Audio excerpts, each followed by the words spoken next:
Retour dans Paris Direct, on s'intéresse à présent à tout ce qui fait le buzz sur le net, l'actualité vue sur la toile, c'est un œil sur les médias comme chaque soir et ce soir c'est avec Natacha Vesnich. Bonsoir Natacha. Bonsoir Raphaël, bonsoir à tous. Et on commence à ce qui fait beaucoup réagir sur la toile, le supposé front anti-Hollande des principaux dirigeants conservateurs européens. Oui, alors tout est parti d'un article de Der Spiegel que vous voyez ici, Der Spiegel, l'hebdomadaire allemand, dans lequel on révèle que des dirigeants européens auraient conclu donc un pacte pour refuser de recevoir le candidat socialiste. Et ce n'est pas n'importe quel dirigeant, puisqu'il s'agit d'Angela Merkel, la chancelière allemande, l'Italien Mario Monti, l'Espagnol Mariano Rajoy, et puis le Britannique David Cameron, soit les 4 premières puissances politique et économique de l'Union européenne, rien que ça. Alors pourquoi ce front? Ce serait parce que François Hollande a l'intention de renégocier, vous le savez, le pacte budgétaire européen une fois élu à l'Élysée. Alors aujourd'hui, beaucoup de ces dirigeants des partis supposés impliqués dans ce pacte ont démenti, à commencer par le porte-parole de la chancelière allemande, puis l'Italie, puis l'Espagne. Donc énormément de réactions. On peut le voir ici dans beaucoup d'articles d'ailleurs sur le net. Mariano Rajoy qui laisse tout de même entendre qu'il va soutenir Nicolas Sarkozy. Il le dit, tout le monde sait qui je veux voir gagner les élections parce que nous militons dans le même parti. C'est clair. Oui. Et avant lui, évidemment, on s'en souvient, Angela Merkel et David Cameron n'ont pas masqué non plus leurs préférences. En tout cas, lui, il ne souhaitera pas évidemment recevoir François Hollande et pour cause. C'est Nicolas Sarkozy lui-même qui a démenti l'existence de ce pacte. Tout à fait. Il l'a dit. Les dirigeants, vous ne croyez pas qu'ils ont autre chose à faire que de faire des pactes ou des choses comme ça. Je n'ai jamais parlé avec les uns ou les autres de ça. C'était lors d'une visite ce matin d'un centre pour mineurs dans l'Aisne. Du côté du gouvernement, on prend le ton de la raillerie comme François Fillon ce matin sur Europe 1. Et lui, il dit que François Hollande se fait plus gros qu'il ne l'est.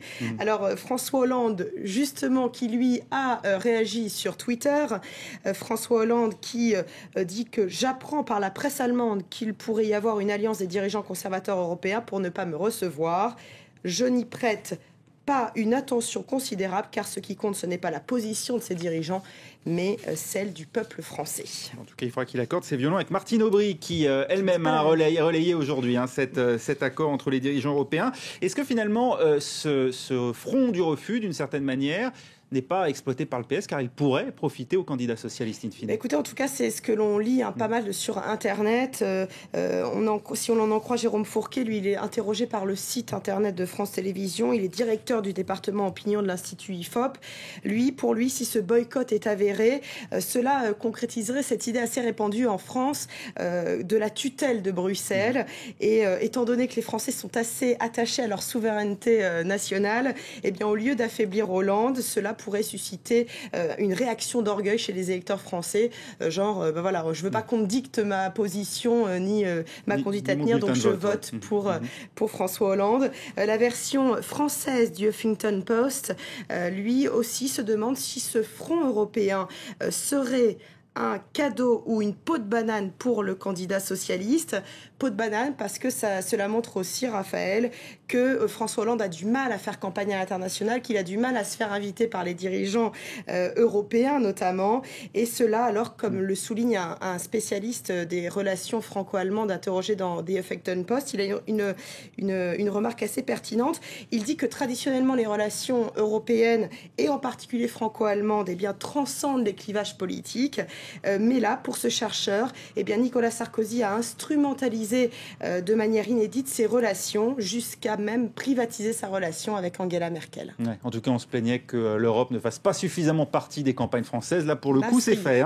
Une autre polémique, Natacha, qui fait beaucoup réagir ici en France, celle lancée par les propos de Claude Guéant, le ministre de l'Intérieur. Oui, alors Guéant récidive, vous pouvez le voir là sur le site de Rue 89, vote des étrangers égale halal à la cantine. Le ministre de l'Intérieur, en fait, a lié lors d'une réunion électorale, c'était vendredi soir, le vote des étrangers à la distribution de viande halal à la cantine scolaire.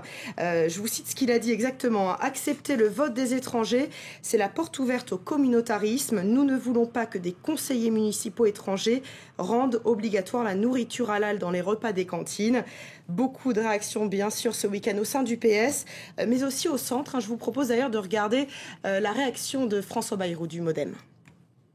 cette manière de monter les gens les uns contre les autres sur des sujets qui sont des sujets qui les exaspèrent et qui sont des sujets brûlants, qui dressent les gens, ceci est le plus mauvais service possible à rendre au pays. Réaction donc dans l'opposition, on vient d'entendre François Bayrou pour le MoDem, mais aussi au sein de l'UMP. Oui, Nathalie Kosciusko-Morizet, la porte-parole de Nicolas Sarkozy, pour la campagne, a été la première à réagir et à prendre ses distances. C'était hier, mais aussi Rachida Dati elle-même a pris ses distances ce matin dans une interview du Figaro. Et on peut lire à la question « Approuvez-vous les déclarations de Claude Guéant sur la viande halal ?» Elle répond « Je ne peux pas souscrire à des propos qui assimilent les musulmans français à des étrangers. » On se rappelle aussi, Raphaël, de la sortie de Claude Guéant sur les civilisations qui ne se valaient pas toutes. Là, Alain Juppé avait clairement pris ses distances. Mais là, on se rapproche de l'élection présidentielle, donc on sent que les critiques ouvertes sont un peu plus mesurées au sein de l'UMP. Il faut se rappeler qu'il y a quand même 6 millions, approximativement, en tout cas estimés, de musulmans français. Donc évidemment, beaucoup de Français sont concernés par ces questions de viande halal.